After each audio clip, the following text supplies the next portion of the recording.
Three friends, a rabbi, a Hindu holy man, and a lawyer, had car trouble in the countryside and asked to spend the night with a farmer. The farmer said, "Yeah, there might be a problem. You see, I only have room for two to sleep, so one of you must sleep in the barn." "No problem," chimed the rabbi. "My people wandered in the desert for 40 years. I'm humble enough to sleep in the barn for an evening in their memory." With that, he departed to the barn, and the others bedded down for the night. Moments later, a knock was heard at the door.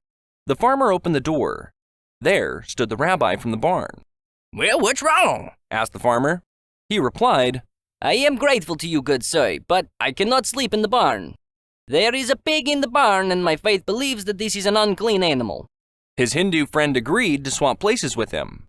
But a few minutes later, the same scene reoccurred. There was a knock on the door. "What's wrong now?" the farmer asked. The Hindu holy man replied, "I too am grateful for you helping us out.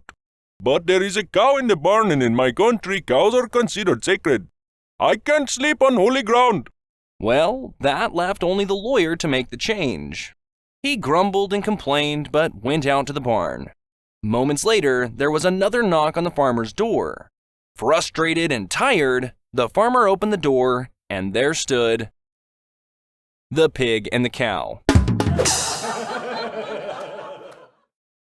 An old lady is just about to turn 100 years old. She is in great health for her age and regularly walks to the market, post office, and the bank without issue. Since she is living in a small town, her 100th birthday is a big deal for the locals. On her birthday, she is visited by the mayor, who presents her with a badge honoring her as the oldest person in town. There is also a local TV station doing a report for the evening news about her. The reporter asks her, "What is your secret for a long and healthy life?" "It's simple," she replies. "Never have I in my entire life argued with another person." Shocked, the reporter says, "That's impossible." The old lady replies, "You know, Sonny, you're right." The teacher asks the class to use the word fascinate in a sentence. Molly puts up her hand and says, "My family went to my granddad's farm, and we all saw his pet sheep. It was fascinating." The teacher says, "That was good. But I wanted you to use the word fascinate, not fascinating." Caroline raised her hand. She says, "My family went to see New York City, and I was fascinated." The teacher sighs and says, "Well, that was good, Caroline, but I wanted you to use the word fascinate." Then little Johnny raises his hand. The teacher knows he is a bit of a scamp, but she is desperate to finish this lesson and she cannot see how he can possibly damage the word fascinate. The teacher points to Johnny and says, "Okay, Johnny, please use the word fascinate in a sentence." Little Johnny says, "My Aunt Carolyn has a sweater with 10 buttons. But her breasts are so big, she can only fascinate." A man begins his new job as the administrator of an insane asylum. At the end of his orientation, he is asked if he has any questions. "Yes, how do we know if a patient is ready to leave the asylum?" he asks. "Well," the director explains, "we just ask them a simple question, and based on their response, determine if they need to stay longer." The director then calls up 3 patients for a demonstration. He asks the first one, "What is 6 times 6? The patient nervously stammers. 1,000? The director shakes his head. "Incorrect. Give this man 6 more months." He then turns to the next patient. This one jumps down and screams, "February!" "Absolutely not," says the director. "Another year for this one." Finally, he turns to the third patient who looks at him and calmly says, "Well, the answer is obviously 36. "Yes," exclaims the director. "How did you know that?" "Easy," replies the patient. "I just divided 1,000 by February." A Catholic man goes to confession. "Forgive me, Father, for I have sinned," he begins. "Go on, my son," says the priest. "I swore the other day in the most profane way," says the man. Please continue, says the priest. I was on the golf course and I hit my drive. It was looking perfect, headed dead straight. About 200 yards down, my ball hit a power line crossing the fairway. And this is when you swore? Asks the priest. No, Father, my ball then ricocheted off the power lines and flew off into the deep rough, says the man. Oh, so this must have been where you swore, says the priest.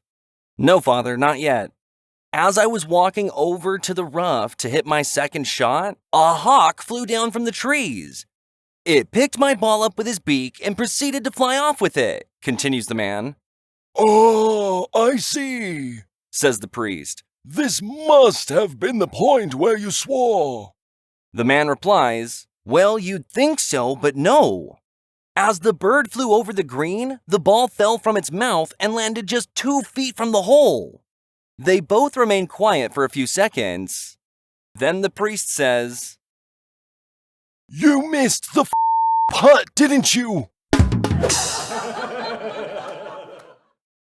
In Jerusalem, a female journalist hears about a very old Jewish man who has been going to the Wailing Wall to pray twice a day, every day for nearly 80 years. She thinks this is amazing and wants to see it for herself.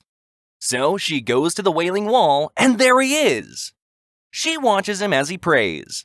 Then, as he turns to leave, she approaches him for an interview. Sir, how long have you been coming to the wall and praying? She asks. For about 60 years, He answers. 60 years? That's amazing! What do you pray for? She asks. He replies, I pray for peace. I pray for all the hatred to stop. And I pray for all our children to grow up in safety and friendship. How do you feel after doing this for 60 years? She continues. He thinks for a moment, then replies, Like I'm talking to a wall. A man, doing market research for Vaseline, knocked on a door. He was greeted by a young woman who had 3 small children running around at her feet. He says, Afternoon, ma'am. I'm doing some research for Vaseline. Have you ever used this product? She nods. Yes, my husband and I use it all the time. The researcher then asks, and if you don't mind me asking, what do you use it for? We use it for sex. She replies. The researcher was a little taken aback. He says, usually people lie to me and say that they use it on a child's bicycle chain or to help with the gate hinge.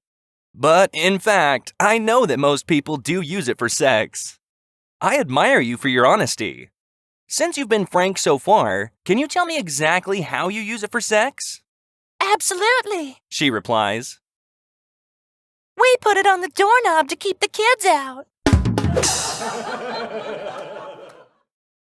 A salesman stops at a small manufacturing plant. He presents a box of cigars to the manager as a gift. No thanks, says the plant manager. I tried smoking a cigar once, but I didn't like it. The salesman proceeds to show his product to the manager, then, hoping to clinch a sale, offers to take the manager out for a round of drinks. No thanks, the plant manager replies. I tried alcohol once, but didn't like it. The salesman then glances out of the office window and sees a golf course. I suppose you play golf, says the salesman. I'd like to invite you to be my guest at my club. That's kind of you, but no thanks, replies the manager. I played golf once, but I didn't like it. Just then, a young man enters the office. Let me introduce you to my son, Mike, says the plant manager. Let me guess, the salesman replies with a bitter smile. An only child? A wife is making a breakfast of fried eggs for her husband. Suddenly, her husband burst into the kitchen. Careful, He says. careful, put in some more butter. Oh my gosh, you're cooking too many at once. Turn them now. We need more butter. Oh my gosh, where are we going to get more butter? They're going to stick. Careful, careful. I said be careful. You never listen to me when you're cooking, never. Turn them, hurry up, are you crazy? Have you lost your mind? Don't forget to salt them. You know you always forget to salt them. Use the salt, the salt, the salt. The wife stares at him. What in the world is wrong with you? Do you think I don't know how to fry a couple of eggs? The husband calmly replies, I just wanted to show you what it feels like when I'm driving.